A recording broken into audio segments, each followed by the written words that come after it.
Now for tonight. And I have been puzzling over how to introduce Matt because I think he is probably one of the best known birders in Washington State. So what could I say that you don't already know? I've decided to share a few things you may not know about Matt unless you have also, like I, listened to Ed Pullen's interview with Matt on the on a Bird Banter podcast from December 20 last year. Matt is not somebody who has been holding binoculars since he was big enough to do so. His sister, a naturalist, is the person who kept nudging him to start paying attention to birds. And eventually, sometime in the early 2000s, he began to pay attention. And two fortuitous events happened soon after that. First, he met Ruth and Patrick Sullivan, who gave him a printed copy of Washington Birder. And given his long-standing love of data and his newfound interest in birds, it spurred him in the direction of county listing, and he became a passionate and dedicated county lister, which he still is. Second, he discovered and became a regular at what some of us consider the Marymoor Academy of Birding, led by Michael Hobbs and Brian Bell and other premier birders. By 2006, he had completed Seattle Audubon's Master Birder program taught by Dennis Paulson. By 2010, he was secretary of the Washington Bird Records Committee, a position he still holds. By 2018, he became only the second person in the state to see 200 species in all 39 counties. All of this done while he was also holding a demanding day job. So I am happy to introduce Matt Bartels and invite you to enjoy the presentation. Awesome. Thank you, Vicki. Good to be reminded of those things, actually. I believe my screen is sharing now. I'll trust Vicki or Yes. Elaine to let me know if not. All right, well, Okay. today we're going to talk about Washington's vagrants. And I decided to take on this topic for talks because, I mean, to start with, just talking about unusual birds showing up in the state is inherently pretty fun. I think it's a great topic to talk about and of interest just in and of itself. But to dive in a little bit about why I was interested in presenting this, I think we can start with the question of why it's worth looking at vagrants. After all, they're not really the heart of the birds of Washington State, right? What's much more interesting when trying to understand the birds of Washington State are understanding our regular birds. But a lot of us are drawn to the unusual and the surprise birds, so why bother looking at vagrants? Well, one of the reasons why I put together this talk is to share Washington Bird Record Committee results. As Vicki mentioned, I'm the secretary of the Bird Records Committee for the state. Our committee seeks to collect documentation and then review all reports of rare birds in the state. Now, as the secretary, I'm not one who makes the decisions. I'm not a voting member. Those are far more qualified birders than I who make the decisions on these birds. What I do as secretary is I'm the person who collects the documentation, puts together all, harasses you if you report a rare bird and asks you to come and send in documentation, photos, write-ups, and the like. I also put together some of the reports that we issue.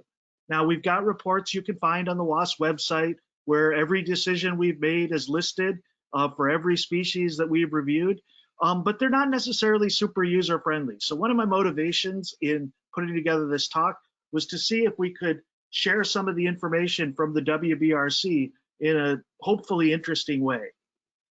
A second reason for putting together this talk is to look for patterns.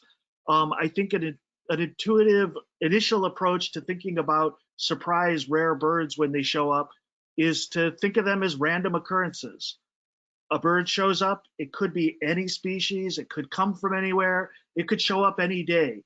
And that's kind of exciting, but as someone who kind of gets very excited by organization, I wanted to look for patterns and see if we could say anything meaningful. Birds and the natural world in general don't lend themselves to strict laws in a lot of ways, but we can find trends, I thought. So I put together this talk with the hopes that we could maybe find some trends and patterns amongst the rarities that we've seen. And then finally, I think this talk is interesting, or I hope it's interesting, just for enjoyment purposes.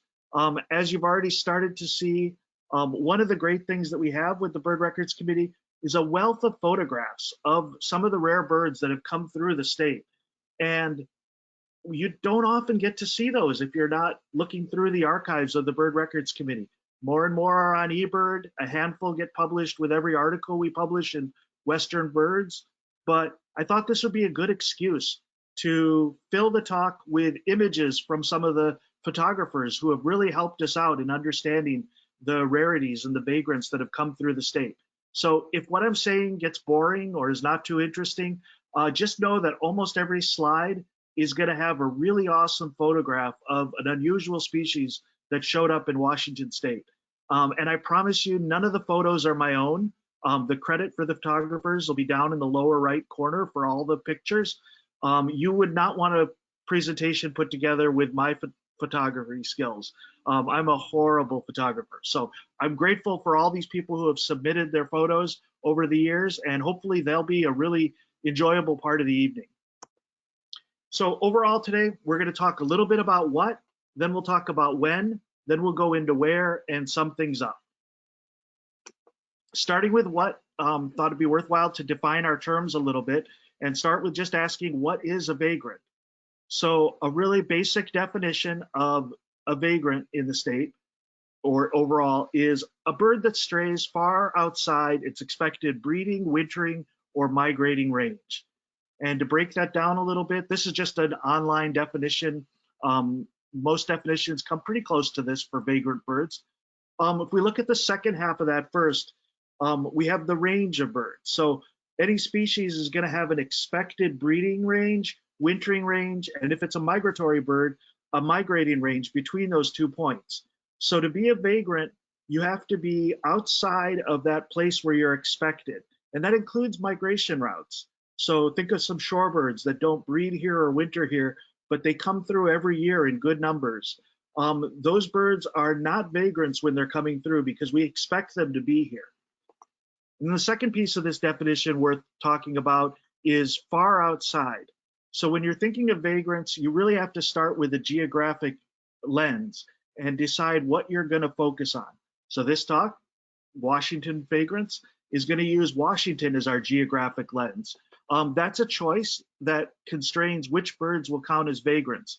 You could have a more narrow lens. You could look at the county level, as a county lister like me might want to do, and you could see a bird that, while not a vagrant for the state of Washington as a whole, might legitimately be considered a vagrant in a county. So, for example, sooty shearwaters, you can see from the shores up in the Pacific Ocean if you go at the right time.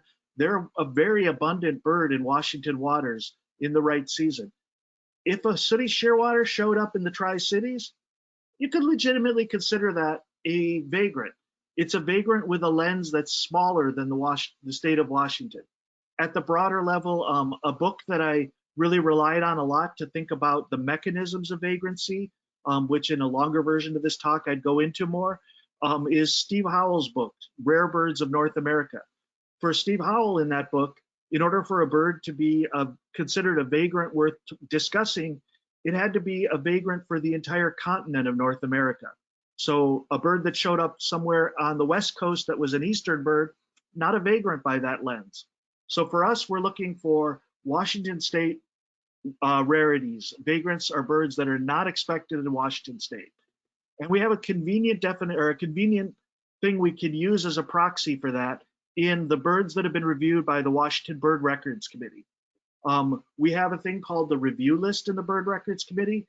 Those are the birds that anytime there's a report of them, we want to collect documentation and review it. We call those review list birds. It's an imperfect proxy for Washington vagrants. There are some birds that are not quite rare enough to be considered by the Bird Records Committee, but still would legitimately be vagrants. And there are some birds that we're reviewing that probably aren't vagrants, that we just don't understand the patterns of occurrence yet. But as an imperfect proxy, WBRC reviewed birds is a convenient data set of really well-vetted records that we're going to use for most of the discussion tonight. Overall in Washington state, we got 520 species on the official Washington state checklist. Of those, about 158 right now are review list species. Those are birds that any occurrence the Bird Records Committee would like to review the documentation for and collect that documentation. So about 30% of the birds in the state checklist are what we could consider vagrant birds. You could actually argue for another 30 or so species beyond that, maybe up to 200 species total, or close to 40% of the checklist that might legitimately, by some measures, be considered vagrant birds in the state. So it's a good chunk of our bird list, but still a minority of the birds on the official state checklist. When we start thinking about which birds might be vagrant, one question might be to think about where they come from. And one of the great things about birding in Washington state is we really have vagrants from all over. So we have a lot of vagrants that come from the east, like this yellow-throated warbler.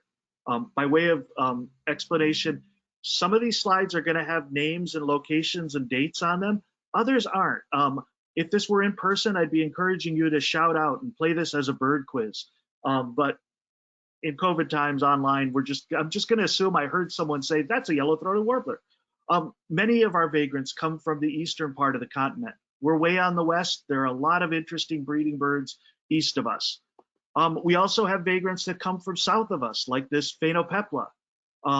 Birds coming from the south of us either overshoot their breeding grounds as they move north in the spring, or get misoriented and head in the wrong direction when it comes to fall migration.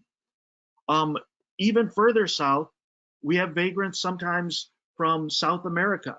This is a variegated flycatcher that showed up in the 2000s in Franklin County. So this is a bird that's entire range is normally South America, and it's made its way all the way here to Washington state. We've got vagrants coming from north of us in the Arctic, like this Ross's gull, birds that normally don't stray this far south that can show up by surprise. And via the north, we sometimes have those really exciting vagrants that come from Asia, Siberian and Northeast Asian birds, like this red-flanked bluetail that showed up. And finally, we do have vagrants from the west of us too, pelagic birds. This is a Hawaiian petrel. We had a few records of Hawaiian petrel in the state, but that kind of shows that we really can have vagrants coming from any direction here in Washington state. Most of our vagrants do share a characteristic of being migratory. Migration is the most perilous time for birds, the easiest time for you to get off track if you're an individual bird. We'll see that when we start looking at the timing of vagrants in the state. Most of our vagrants are migratory birds. That's the most likely time to show up somewhere where you're not expected. But again, with most of these trends that we're going to talk about today, most is a very operative word. We do have vagrants that are non-migratory that have shown up in the state, like, for example, crested caracara, largely a non-migratory bird that sometimes disperses and wanders. So mostly migratory, can be from every direction. We really don't get a lot of information other than a lot is possible when we think about which birds might show up as vagrant in the state. Let's look a little bit into when vagrants might show up, and can we learn anything from that? Overall, I'm going to be showing a lot of bar graphs from here on out and some pie charts. I've tried to use a uniform setup for understanding these bar graphs. Being someone who works at University of Washington, apologies for using purple and gold for this, but anytime you see purple in the graphs, that's going to be a Western Washington record. Anytime you see gold, that's an Eastern Washington record. Hopefully, as we see a few of these, that'll become kind of second nature as we go along. So this is a graph of all of the birds that Washington Bird Records Committee has reviewed and which month they showed up in, with January on the left, December on the right. As you look this over, you don't have to worry about the details too much, but a couple of things worth pointing out in this large scale is, first off, September is our prime month for vagrants. September has the most records both for Eastern Washington and for Western Washington of vagrants arriving in the state. That coincides, not too surprisingly, with fall migration. That's the peak of fall migration. So the best month for finding vagrants is September. We also have quite a few vagrants, though, that show up during spring migration, May and June especially. So good migration times are good times to look for vagrants in the state. I'd also point out, our 3 worst months of the year for vagrants showing up in Washington State are February, March, and April. So we're still got a few weeks left before we really start expecting to see unusual vagrants showing up in the state. In fact, if you stacked those 3 months, February, March, and April, on top of each other, they still wouldn't match up to just what September has in terms of sheer numbers of unusual species. So even at the big picture, you can start to see some trends of when to expect vagrants. It's more interesting, I think, when we start going into group and species level patterns. So we could talk about any group of birds, and I've done sort of graphs. We won't spend much time on this unintelligible collection of bar charts, but these are, different groups of birds and what their patterns of arrival are. We'll break down a couple of these in the talk tonight. So first up, shorebirds. Again, playing the quiz game a little bit. If we look over here on the right-hand side, I can hear you all shouting out, some sample rare shorebirds that have shown up in the state. So in the upper left, we've got Wilson's plover. There have been 2 records of that in the state. We also have Eurasian dotterel next to that. It's been quite a while since we've had a Eurasian dotterel in the state, since 2007, I think. Below that is Temminck stint. We've had 1 record of Temminck stint in the state. Next to that, little stint, another one of the Asian small peeps. Little stint has shown up twice in the state. Below that is wood sandpiper with 1 record in the state. And then next to that, piping plover. We've only had 1 record, and it's been 30 years now since we've seen a piping plover in the state.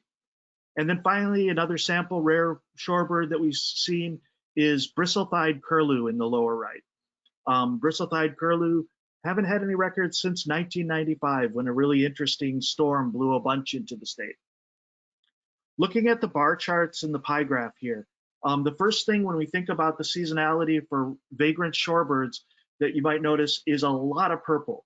So most of our vagrant shorebirds have been found in Western Washington. That's a trend that continues for a lot of different groups of birds. We have the Pacific coast here, which is a natural area for shorebirds to migrate along. But I still am a little surprised at the low number of vagrant shorebirds that have shown up in Eastern Washington overall. Looking at the bar chart for seasonality of our vagrant shorebirds, September is far and away the prime month for shorebird vagrants.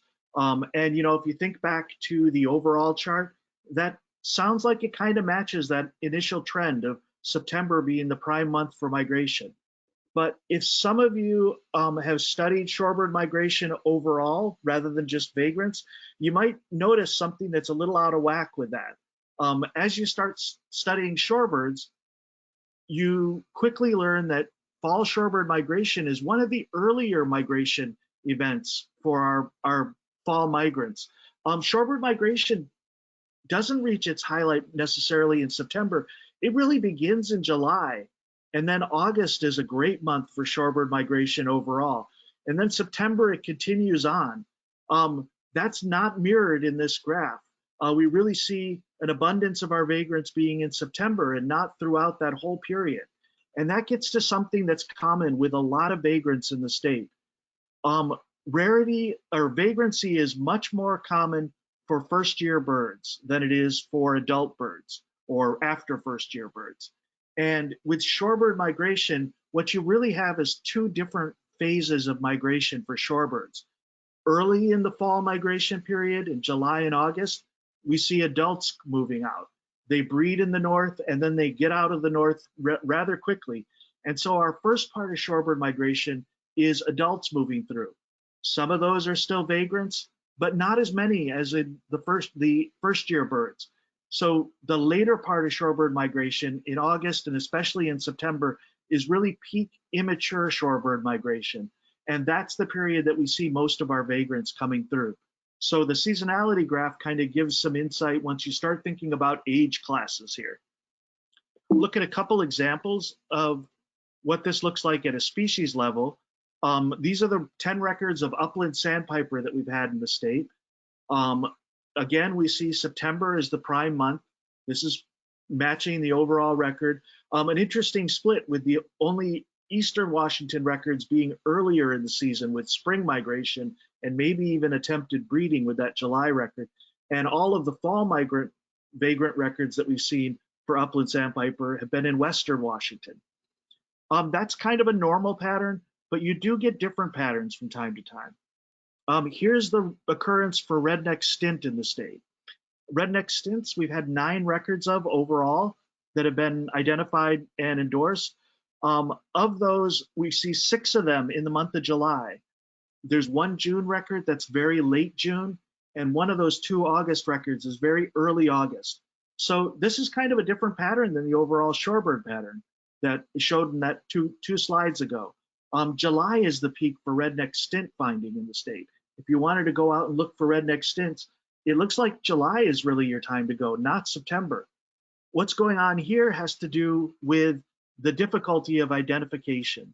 So redneck stints who move through in July are adult redneck stints, like this photo from Greg Thompson here.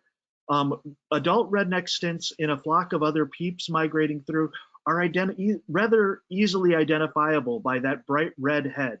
I think a lot of us enjoyed this Island County bird when it showed up in 2017. That's a bird that even mortal birders who aren't expert shorebirders could hope to identify. And so 8 of our 9 records of redneck stints are adult redneck stints. There's only 1 record so far of an immature redneck stint, and that was found by Will Brooks in late August of 2019. That's the first time we've seen one of these immature redneck stints properly documented in the state. That showed up later, and immature redneck stints are much more difficult to ID. If you saw this bird in amongst a flock of immature western sandpipers and least sandpipers, you can look at the legs and get rid of least sandpipers, but it is really difficult to distinguish this species from an immature western sandpiper in a big flock. So the difficulty of identification has led us to an appearance of abundance that's probably not a true abundance of this species in how much it shows up here. I think if we were omniscient and we could identify every single bird that passed through the state, we'd see a very different graph of occurrence for redneck stint. We probably have a whole lot of records for September as those vagrant immature redneck stints moved in and through the state. So this is an example of where the human factor in our record keeping is really an important element for how we understand the records that we have. Want to talk about warblers for a bit. Warblers really are exciting in general when they show up, and especially because we're over here on the West Coast where we don't have that many expected warblers. Warblers provide a lot of interesting examples of vagrant birds.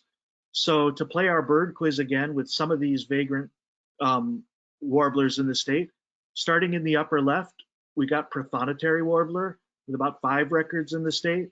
Next to that is Lucy's Warbler coming from south of us, 2 records here in Washington State. Next to that is Golden Wing Warbler, kind of a fuzzy picture there. I think a video capture actually.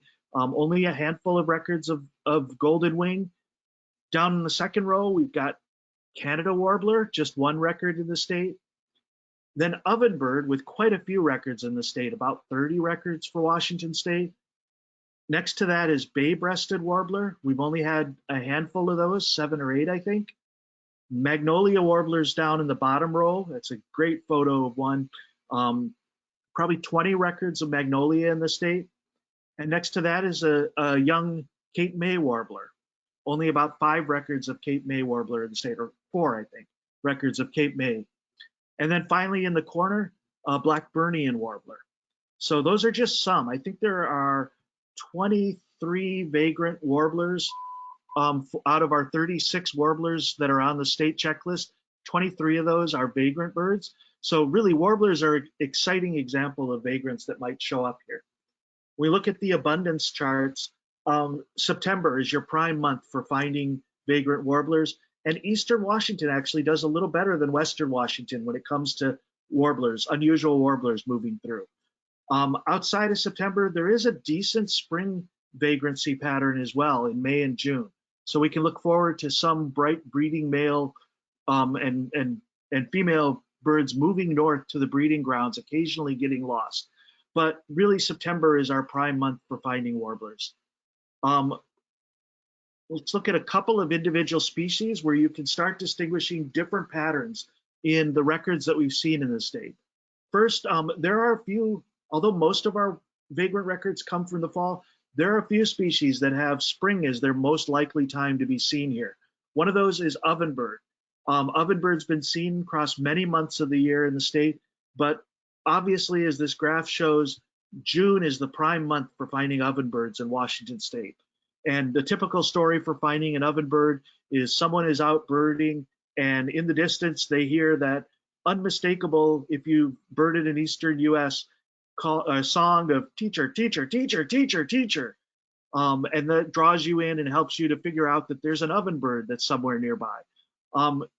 So some of these warblers have a spring abundance record and pattern that would cause you to look then. Many, though, are most abundant and show up most likely in the fall, although they might show up in other months as well. So here's Tennessee warbler abundance records. Tennessee warbler is a good example of an early fall migrant. I think of any warblers that come through in August or September as their most likely month as what I would think of as an early fall migrant. There's a different pattern for some other species. There's a group of warblers that show up more likely in late fall, in October and later in the month. And the black-throated blue is a great example of that. Black-throated blue warblers have shown up at other times of years. This photo is of a June record in Walla Walla County that those of you who are longer WASP members who might have gone to the Walla Walla WASP conference in 2016, you might have gone up and seen this bird that the Denny's found up in the Blue Mountains. But most of our black-throated blues have a fall pattern of arrival, and it's a late fall pattern. So I wanted to think a little bit about, what might distinguish those early fall birds like Tennessee warbler from those late fall vagrants like black-throated blue. And I think to some extent, again, most generalizations, trends, not laws, one thing that provides a great clue to whether a warbler is likely to be an early vagrant or a late vagrant has to do with their breeding range.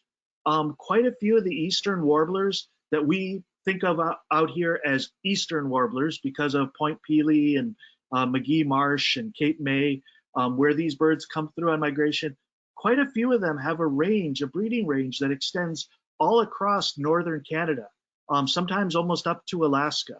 So we think of them as eastern warblers, but they actually are breeding sometimes directly north of us.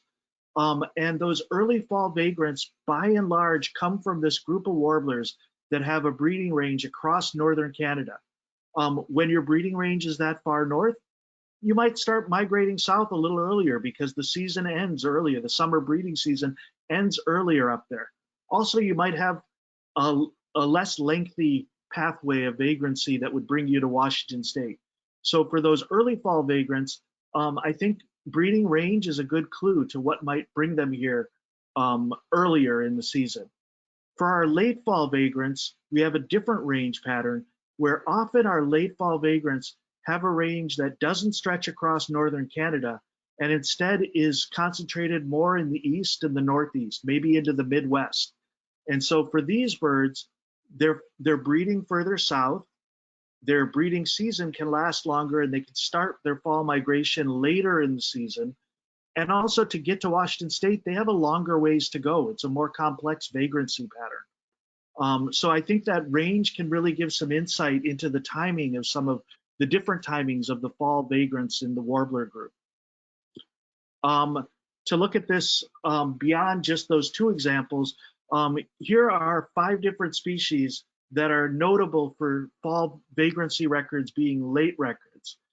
You've got yellow-throated warbler, where all of the records of yellow-throated warbler have come at October or later. Look at that range map with breeding, south and east of us. Prothonotary warbler has shown up at other times of years in the state, but most of the records are late fall records. Again, a southeastern range. Black-throated blue we talked about with its range up into the northeast, but not across Canada. Prairie warbler, we got 3 records of prairie warbler, and all of them have been late fall records in the state. Again, with another much more southern range of breeding than some of those birds like Tennessee warbler. And then hooded warbler. We've definitely had spring records of hooded warblers being vagrants here, but in the fall, the records that have shown up have been late fall records, October and beyond. So looking at the breeding range can give some insights, I think, into when these vagrants might show up. It's an overall trend and pattern. There definitely are exceptions to this rule. There are some birds with ranges like this who show up in September. There are some birds with ranges that stretch across Canada that seem to be late vagrants. So a trend overall, but not a law or anything. The last warbler I wanted to talk about in this section is Blackpool Warbler. And I like to talk about Blackpool Warbler because it's kind of my nemesis warbler. I still haven't seen one in the state, and I'm jealous of all the records of it. There are 41 records of Blackpool Warbler in the state. A handful are from the spring, but when you get to fall records, 30 of those fall records come just from the month of September. And it's really noticeable how abruptly things drop off with no October records. So looking at that, I wanted to break it down a little more and see if we could be even more specific. And I took the month of September records and said, when did these records occur within the month of September? And 80% of our September records are just from the first 2 weeks of September. So really, if you're someone like me who wants to see a Blackpool Warbler someday in this state, my method for doing that, after looking at the records for Washington, is pretty clear. I want to be over in Eastern Washington. That's the preponderance of the orange on these graphs, or the gold, sorry, purple and gold. So Eastern Washington is much more likely than Western Washington.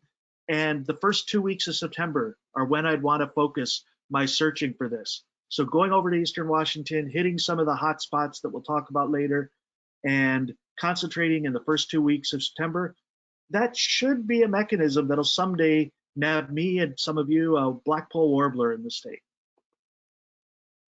Overall, to sum up the when portion of this brief talk, timing patterns I think can be helpful and are worth looking for. So pulling up some of those bird record committee data or looking on eBird and seeing what time birds show up can be really valuable in helping you build some expectations for what might come when. Best times are definitely concentrated around those migration periods, May and June in the spring, and especially September, with August and October, November being part of that as well. And then finally, that cautionary tale that whenever we're dealing with vagrant birds, we're dealing with a small number of records. So it would be wrong to be dogmatic about the patterns that you can pull out of the records that have been accepted so far. We're always finding new patterns as we gain more records, and we really don't have a large sample size. If we had a large sample size for any of these species, there'd be an argument that they aren't vagrants anymore. They're not rare enough to be considered vagrants. So moving on to talk briefly about where in the state you might go to look for vagrants. The lessons here are that things are a bit more muddled. Overall in Washington state, when we're talking about where, we can start by looking statewide. And here's a chart from Washington Birder of all the counties in Washington. And what I've filled in are the number of accepted records in each county in the state. It's color coded, so the green counties are the counties with more records, 50 or more records. The yellow counties are the ones with a moderate amount of records, 25 to 50. And then the red counties are the ones with fewer than 25 records overall in the state. You can look and you can see the most abundant counties for vagrants. Those are not too surprising, I think, overall. We see the outer coast, Clallam County, Grays Harbor, and Pacific County. The coastline is a good barrier when it comes to thinking about where a bird might stop moving. So a bird moving east-west hopefully is going to take a clue and not try to fly out across the ocean. Not all do that, but that's the hope there. So the natural boundary of the coast provides a barrier for east-west vagrants. And then it's also a good landmark for a bird flying north and south. The coastline can be useful for birds like shorebirds migrating north and south. So not too surprising that our most abundant county for vagrants are the counties along the coast. The next most abundant counties, though, are the ones where there's a lot of people. And really, overall in the state, about 2/3 of the rare birds that have been found in the state have been found in Western Washington. That may sound like Western Washington is better for vagrant birds until you start realizing that 2/3 of the population of the state lives in Western Washington. Presumably 2/3 of the birders in the state are in Western Washington. So a lot of what we have when we look at the records of where birds have shown up is heavily influenced by where birders have looked. And actually we've seen vagrants show up in every county in the state. Even little Garfield down there with its one record, which if you haven't looked it up, I'd encourage anybody to put in a guess. I can look later in chat to see, what's the one vagrant for Garfield County. I might talk about that later. So anywhere in the state could be a place where vagrants have shown up. And, the next thing you might do when thinking about where a bird could show up would be to consider habitat. If we were talking about the regularly occurring species in Washington state, habitat would be a huge part of our discussion. Habitat is essential for understanding the regularly occurring species. Unfortunately, habitat's not as critical when it comes to finding vagrant birds. Really, when a bird is outside of its expected range, what it's looking for when it lands in Washington state is much more of basic sustenance concerns. It's looking for a little bit of shelter and especially a place where it can get food to refuel and move on. So habitat is not as good a clue to finding birds when we're talking about vagrants as it is about our regular birds. And to illustrate this, I've got a picture of a red-legged kittiwake here. It might look like it's sitting on sand, but it's actually sitting on snow. This was a red-legged kittiwake that was found on Snoqualmie Pass up near the Cascade Crest. So definitely not using habitat clues to find that bird. It was way out of its regular range, blown in from a November storm. Instead, when we're talking about most vagrants and where's most likely to find them in the state, really comes down to thinking about hotspots. And this is where the intersection, I think, of birders and birds really come together because they play off of each other when it comes to hotspots. So hotspots, very broadly defined, are places that birders have come to understand hold an abundance of birds, more birds than you might expect somewhere else, possibly. As a spot gets notable for containing a lot of interesting variety of birds, word gets out, more birders go there. As more birders go to a spot, they find more birds, and it becomes a virtuous cycle that really encourages occasionally finding vagrants as well. And so hotspots are not necessarily better because they're objectively a better spot where vagrants might show up. A lot of what goes into hotspots has to do with where birders are looking and telling each other they're looking. But hotspots for vagrants and in migration often share some characteristics that they provide a spot to stop before or after natural barriers that don't offer any feeding or safe harbor. So when we're going to talk about hotspots, we'll talk about 3 different hotspots in the state, 1 in eastern Washington and then 2 in western Washington. We'll do Washtenaw, Ocean Shores, and of course, Nia Bay. Washtenaw is a small town in eastern Washington that I imagine a lot of you have birded in. Small towns in eastern Washington are often great locations for finding migrating birds and vagrants. That happens because there's a lot of the central portion of eastern Washington has a lot of open area, whether it's the kind of barren Columbia Basin or the Palouse as you get further east. These are areas that don't have a lot of trees, that aren't a great place to stop if you're a bird migrating past, whether a vagrant or not. Instead, what we find is the migrants coming through will key in as they're flying at night on small towns where trees have been allowed to grow up. And small towns can be a great attraction point for migrating birds. And with those migrating birds, sometimes you get vagrants. So Washtenaw especially became notorious in the early 2000s as a great place to go. And some of the vagrants that have shown up in Washtenaw, again, I'm assuming I'm hearing you all yell these out as I point to them.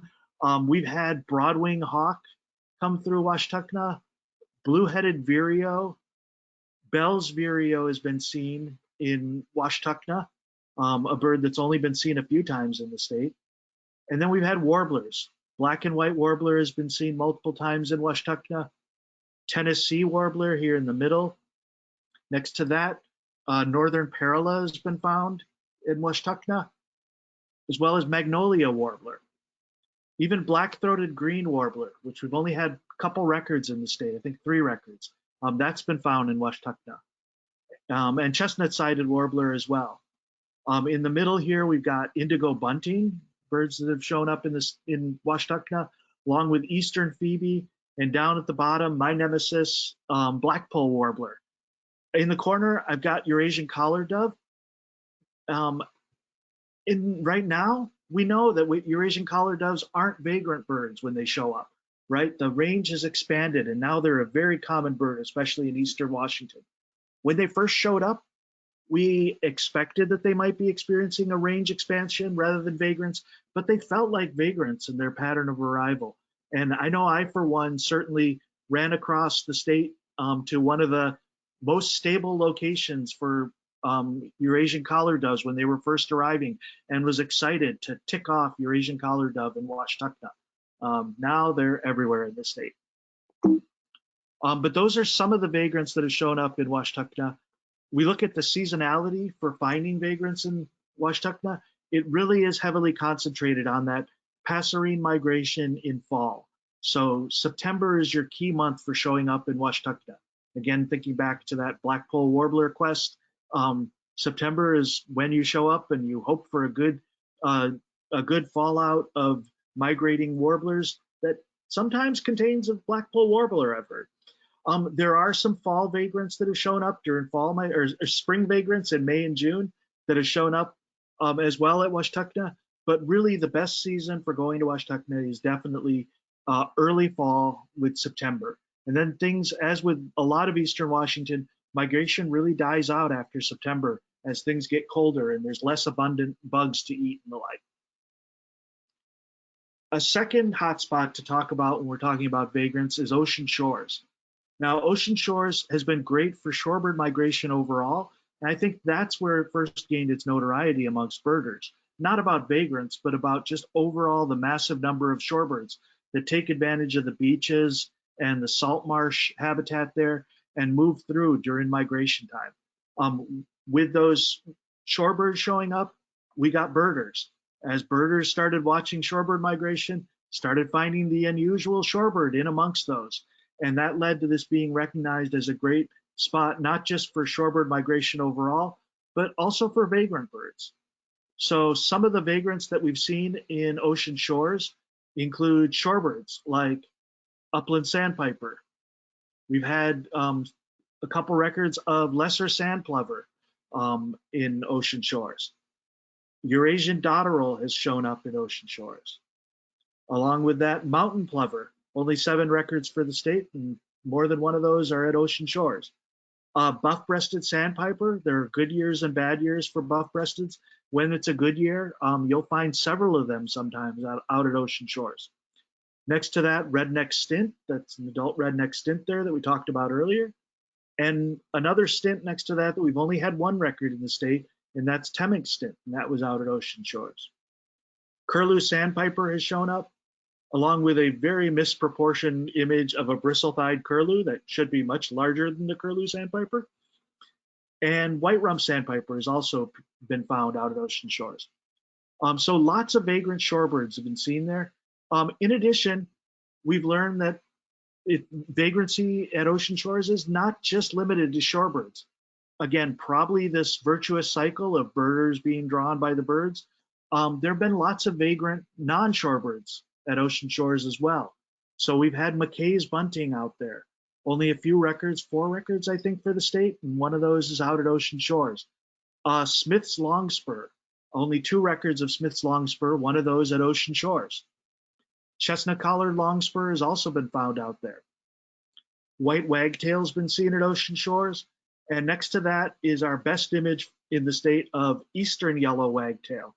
Only 2 records of eastern yellow wagtail in the state, so been a long time since we've had one of those come through. Dick Sissel's been found out at ocean shores, along with our state's only record of little bunting, a Siberian stray. We've had crested caracara twice out at ocean shores. northern wheat ear as well. Least tern has been seen, and even snowy egret. So lots of different vagrants, quite the variety of vagrants from all different directions have been found at ocean shores.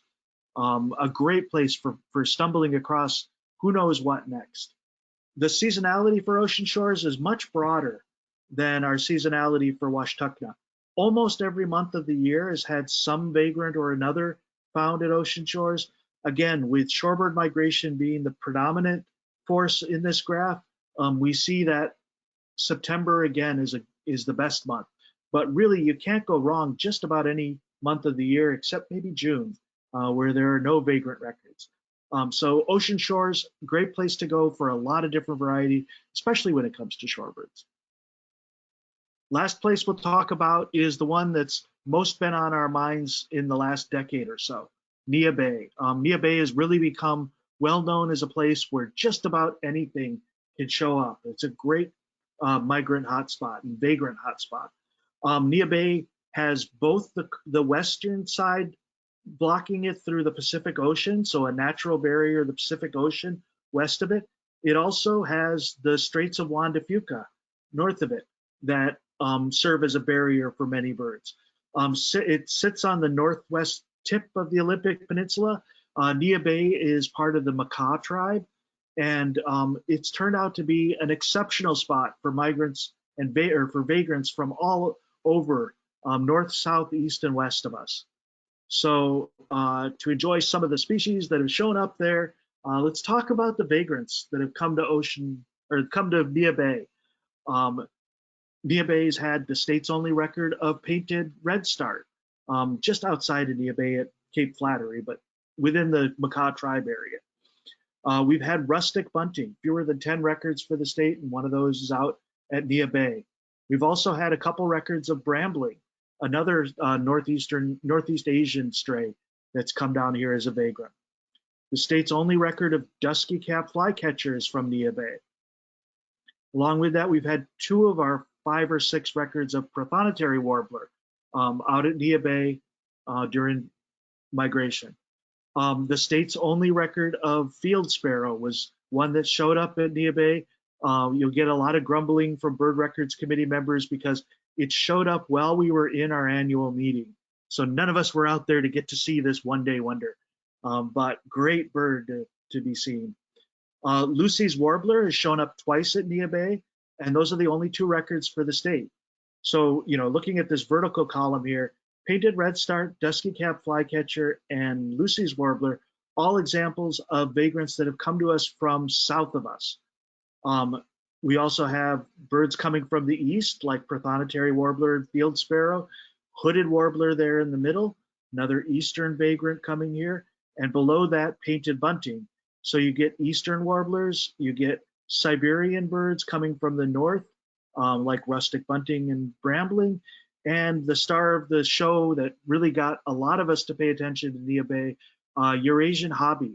When Eurasian hobby showed up in 2014, that really got a lot of us to think Nia Bay is a place to go to find unusual birds. And then down in the corner, red-legged kittiwake, I forgot to talk about, another bird from the north that's been seen at Nia Bay. But that's not all. There are more vagrants that have shown up at Nia Bay. And this collage here has a unifying theme that we'll talk about. So we've had Arctic loon in the marina at Nia Bay. Dick Sissel has been found at Nia Bay. Eurasian skylark, presumably from Asia, coming in from Northeast Asia.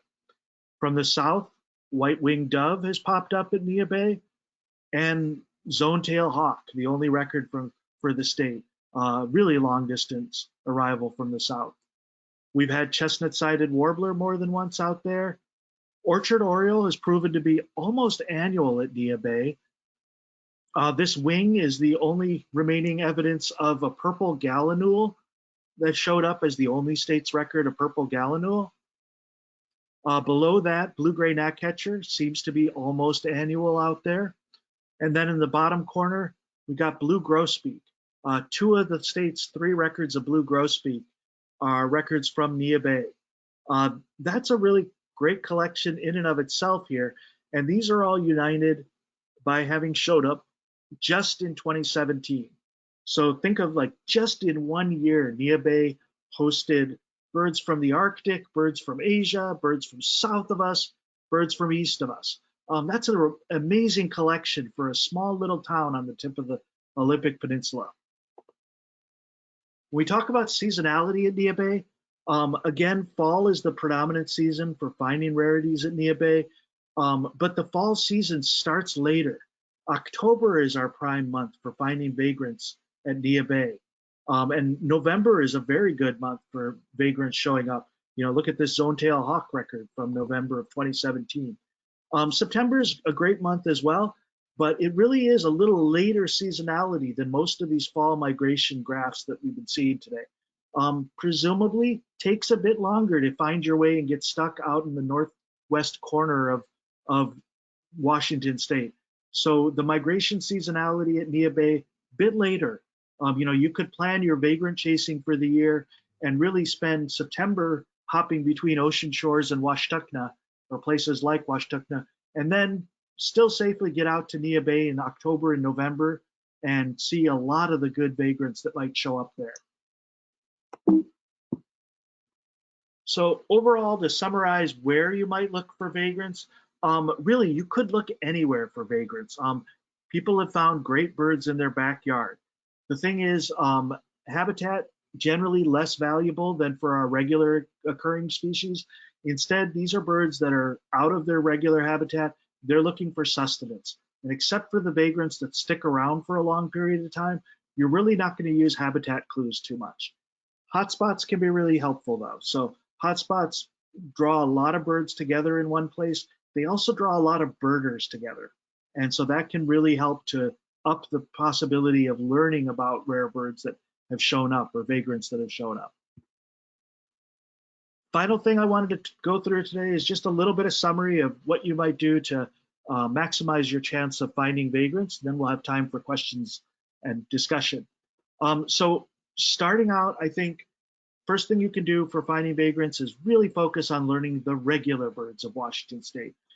You want to know the regular birds so you're ready when an unusual one shows up. And practicing identification of the regular birds can really be helpful when it comes to spotting that unusual bird. So when you see this bird show up, you want to know your Washington birds well enough to say, yeah, that's an April, breeding plumage, American pipit, not a rare vagrant at all.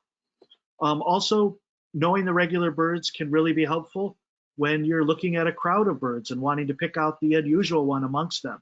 So if you're out on that pelagic trip that we're going to hear from Bill and Karen next month, you can look at this flock of birds feeding and you can say, okay, amongst those, I see 4 black-footed albatross, a couple of northern fulmar in there, but I know enough to say, what's that extra bird amongst them? And that might be you picking out a northern giant petrel. Northern giant petrel, this one, it showed up in December of 2019. This is the first known record from the northern hemisphere. So a super mega vagrant showing up in our waters. And fortunately, the fisherman who took this photo knew enough to understand what he was looking at wasn't one of the regular birds that fed behind his boat. Instead, it was something unusual, and he documented it. Second clue for helping to find vagrants is to pay attention to plumage and age class. We do have some vagrants that show up in bright breeding plumage. So if you're used to studying those bright plates in your field guide, you won't be fully disappointed. Birds like 4 out of our 5 identified painted buntings in the state have come through and been identified probably because they were found in this bright plumage. Unfortunately, most of our vagrants are not in bright breeding male plumage. So if you want to be ready to find vagrants, you really need to think about immature plumage and non-breeding plumage. And that's where most of our vagrants are going to be found, or what they're going to look like. So if we talk about, again, Blackpool Warbler, because I'm obsessed with them, we have had breeding male Blackpool Warblers in the state, but most of our records are from September. And the search image you should have is quite different than a breeding plumage male Blackpool. It's this drab kind of olive colored at the front warbler. So knowing that plumage differentiation can really be helpful in finding vagrants. Likewise, blue grosbeak, we've had 3 records in the state. None of them have looked like this beautiful non-Washington photo of a bright blue bird with those red chestnutty colored epaulets and that big bill. Instead, our blue grosbeaks are coming through looking like a pretty drab brown bird with that big old bill. And knowing that is going to help you find them when you spot the next one. Final example of this is orchard oriole. It would be great if we had orchard orioles that look like this, but all of our records of orchard orioles have been of this kind of disheveled yellow small bird with that big old bill. Honestly, you could mistake this for some oversized warbler. It's that small often when we're looking at it, and it doesn't look at all like that big old breeding plumage male black-headed and chestnut red colored bird. So knowing the plumage can really be helpful. Studying timing patterns for trends, I think it's helpful. I think it's worth looking at that. Again, you're not going to do it dogmatically. We're dealing with small n numbers, but there's some interesting patterns that can be drawn from our records that we've got, and that can be helpful in getting you to understand which season you might expect which birds. I'd visit vagrant hotspots if I were looking for vagrants. Knowing about where other people are looking and where there's concentrations of migrants can really up the chances of finding that next unusual bird. But again, you should be ready for vagrants just about anywhere. Prairie Warbler that's in this next slide, the latest Prairie Warbler showed up in a birder's backyard in Olympia this winter. So finally, just getting out there and getting lucky, that's a good way to find vagrants. Overall, those would be some reasons that, or some tips that I would say for finding vagrants. And it pretty much summarizes the talk today. The last thing I wanted to do before we go to questions is to again talk about photographic credits. This talk would have been a lot less interesting. I think everybody would agree if it didn't have those pictures. And so let's go through again, like just sort of notice all the people that have contributed amazing photos of the birds that we've seen tonight and the rare birds overall. So you'll see some familiar names there. Doug Sherman accounts for a lot of our great photographs of birds. You'll see Will Brooks for several birds. Greg Thompson, a lot of you recognize him as an amazing photographer. Some of the older photographs come from Ruth and Patrick Sullivan. They really were out there finding vagrants and going all over the state. You can see Blair Burnson in the list. Ryan Merrill, of course, and Ryan Shaw contribute several of the images that you've seen. Grace and Ollie Oliver, definitely out there taking great photos of a lot of the rarities. So Tom Mansfield as well, several of these photos are his.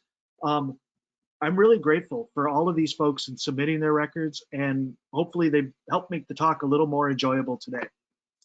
So that's what I've got for you. Happy to now take questions, talk about anything that's on your mind. Thanks a lot for tuning in.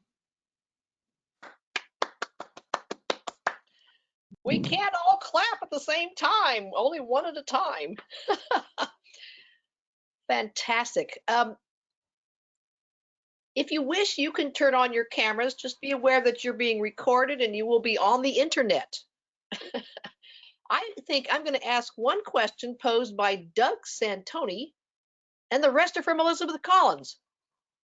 Doug asks, have our Washington vagrants been correlated with unusual weather conditions?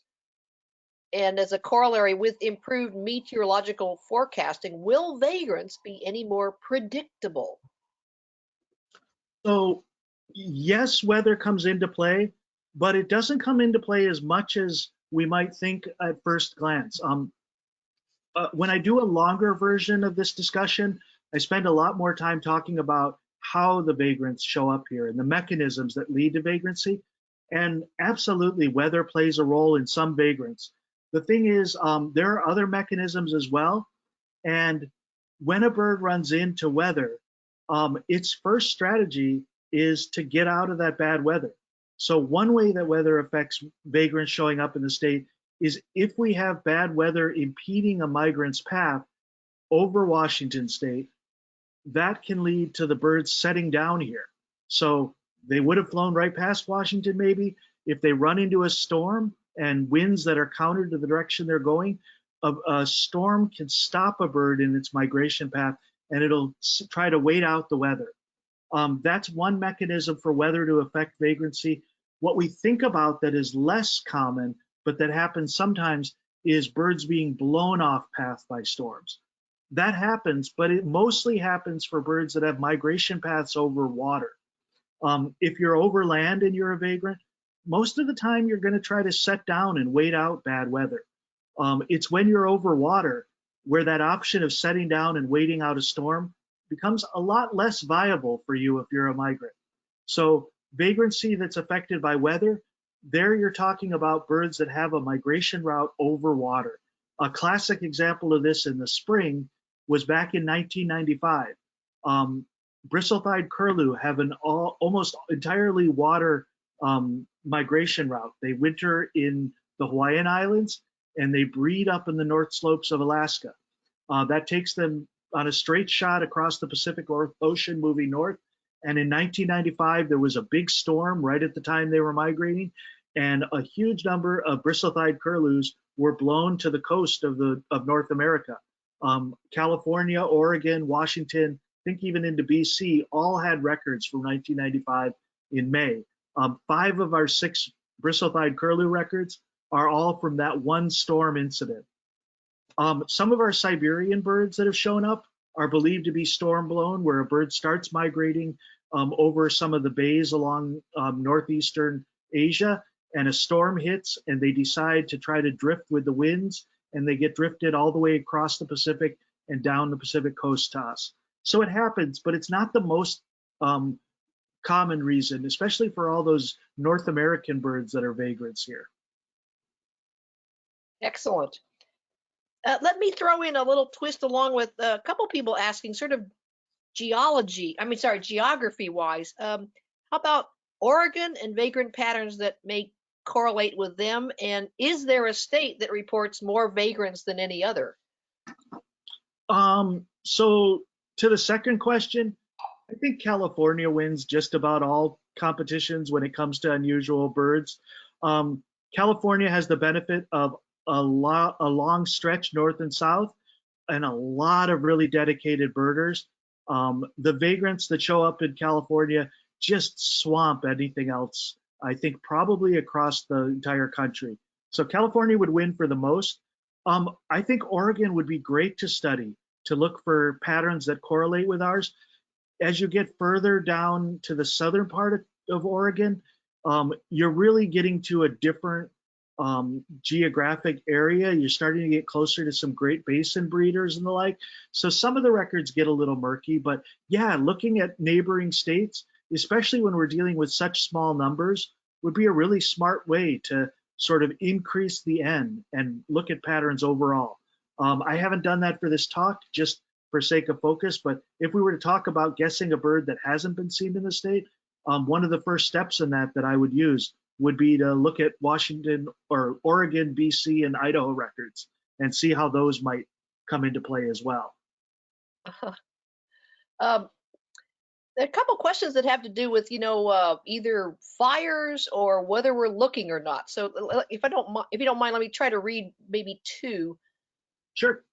Are there locations that report more migrants because they're just more people, in parentheses, the Patagonia effect? And I think you kind of did that. And then, was the number of 2020 fall migrants affected by fire? I think that's kind of, well, we weren't out there looking. Yeah, so the first question, yeah, definitely.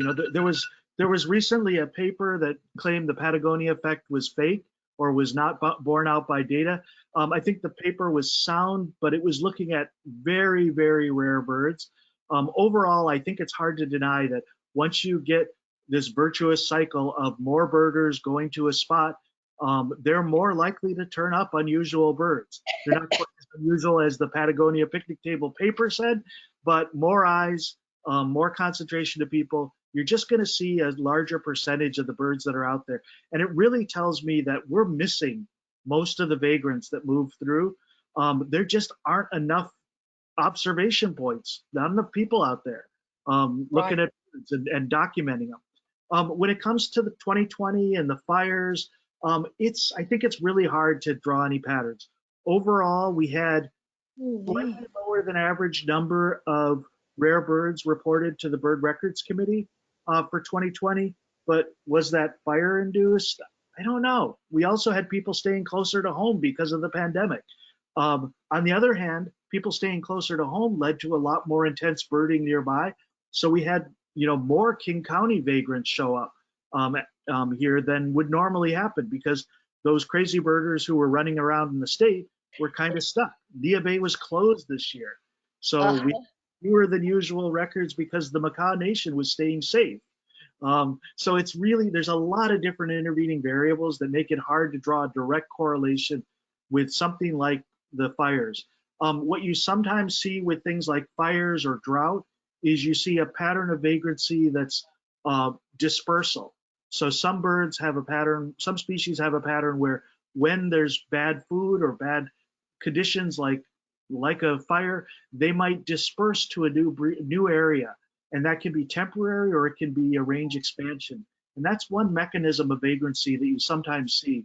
I think there's speculation that our swallowtail gull record for the state, which is a bird that breeds around Patagonia, came up from Ecuador because it's known as a bird that disperses for food-related reasons. Food sources crash nearby, and swallowtail gulls go in all different directions. When we see northern hawk owls in the state, that's often potentially an eruption event that's due to dispersal from the regular, more standard breeding grounds. So yeah, conditions like fire might lead to dispersal events. Typically, though, that's not going to affect most of the vagrants that we're seeing. Excellent. Here's two that, very practical. One, we want to peek under the hood of the committee. Elizabeth asks, how does a committee accept a suggested vagrant when they saw it but didn't have a photo? So yeah, we have accepted many species that are not supported by documented evidence, whether it's photo, video, or audio. It's tougher. The standards are harder. Basically, what you want to do if you don't have a camera, even a cell phone to take photos, or if the bird gets away too fast, is write a really detailed report of everything you saw and everything you didn't see. Making note in a written form of all the field marks observed, all the field marks not observed, and putting that together in a written form can result in the vagrant being accepted. What I tell people when they say, well, my written report will never be accepted, is even if it's not accepted, I think it's valuable to submit it. As long as you are confident of the identification, not accepted records are still kept in our database.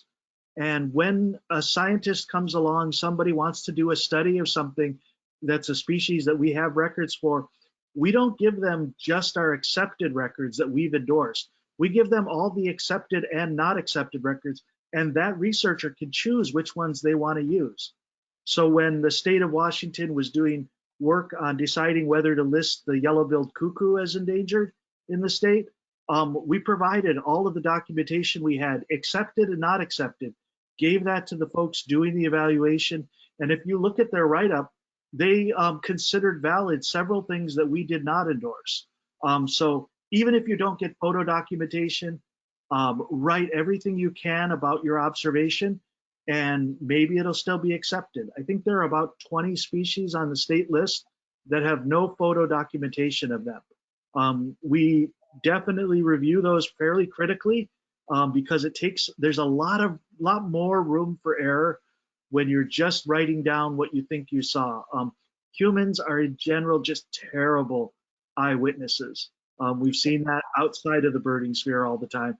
Eyewitness accounts are really fraught, but it's possible to write down in close to real time what you're seeing and provide a convincing account.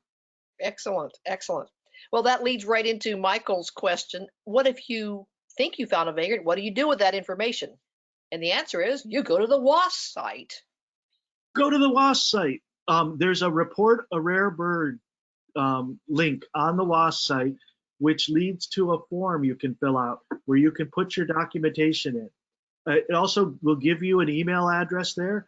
If you don't want to use the template form, if you'd rather write it up your own way, you're free to submit any form of written documentation. It doesn't have to be that template. The reason I'd recommend using that template for a written report, at least as a guide, is it might prompt you with some questions that you might not think to include. Rather than just going on, I'm going to list everything I know, you might be prompted to think about something you hadn't otherwise been planning on including. Photos, likewise, those get sent to me, and the email address is there in the on the website. You reach out to me.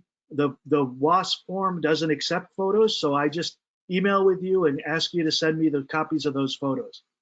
If you're an eBirder, you'll be reporting your bird on eBird, right? I'll see that you've reported it there. You can still submit the form. I love getting those write-ups. If you've done a lot of eBirding, you know that rarely do you provide a very thorough description because you're documenting so many different individual birds. It would be great for you to put a full documentation write-up in eBird. The reviewers on eBird would love that as well. But you can still submit a write-up in addition to your eBird documentation. Photos on eBird, I'll look at those. I usually will reach out to you and say, hey, can you send me the full-size version of that photo? But my plea to everyone is you don't have to wait for me to beg you. If you've seen a rare bird, the review list is up on the Bird Records Committee site, or on the WASP site under the Bird Records Committee. You can take the initiative. Send them to me. I'd be really grateful for that. If not, if I hear about your sighting through eBird or Tweeters, I'll run you down. I'll be after you. Well, one of our members who's a very good photographer, Ray White, participated in our photography members photo night, which all of you should be starting to look through your files because that's coming up soon. Ray asks, has a vagrant ever been banded and then found later, either in its home range or elsewhere? That sounds like rare and rare. Yeah, I think this, I don't know of any occurrences of that. We've definitely had vagrants be banded, but I don't know of any recaptures.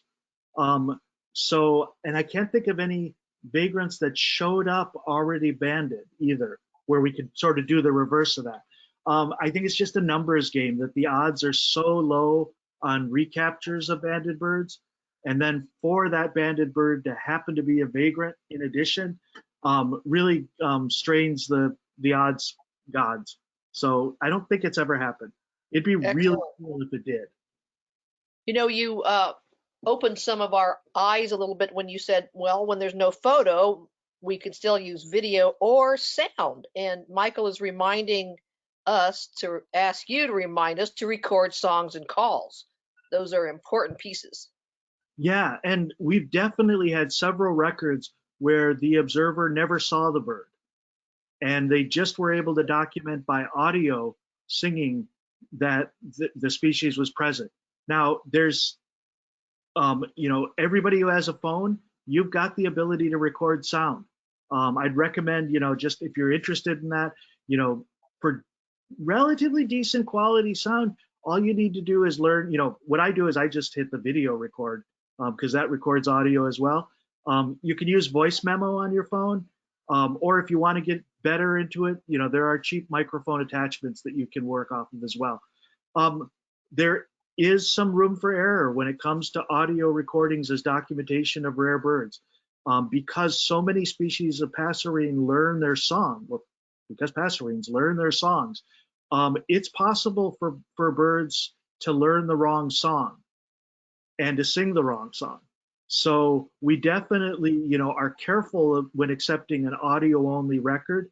It's possible. There are some songs that it would be hard to expect a different species to be singing, like, say, that very notable ovenbird song. But we've had times where we had good descriptions of the song, but then realized that it could be a different species singing it. So audio is super helpful. With the winter wren that just showed up in January down in Pierce County, I don't think the video, the pictorial evidence would have been definitively ID'd that bird. It's really the audio recordings and the observations and descriptions of the audio that are what solidified our belief that that's probably going to be accepted as the 521st species for the state. So yeah, definitely audio for sure. Tweet, tweet. Well, my gosh, an avalanche of information. If there are any that I missed, I apologize. I don't think I've missed any questions there. And we're looking at Matt smiling out at us in double vision here. Washington birder, the things you do, that you love Excel, that you know a lot about birds in China. I mean, there are all these fun things that we didn't even get to. Oh, Vicki, I turn it over to you. Well, I guess what I would say, last comment and all that is, you know, enthusiastic birder, not a trained ornithologist. And I like to play around with the data that we can find, but you know, it's something different than a trained ornithologist who's really generating that new knowledge. And it's fun. I enjoy it. Well, Matt, this was just a splendid. I'd heard that the class you give is just outstanding and I missed it. And I am so glad to have had this version and really appreciate the candy, the eye candy that you included with all the data. The birds were absolutely spectacularly pretty. And it's exciting to know what you've figured out about our chances of seeing some wonderful rarity show up, maybe in our own backyard. Thank you so much for giving us the benefit of your amazing analysis and wisdom. Appreciate it so much. Thank you. I look forward to seeing everybody in Washington the first 2 weeks of September. I look forward to seeing you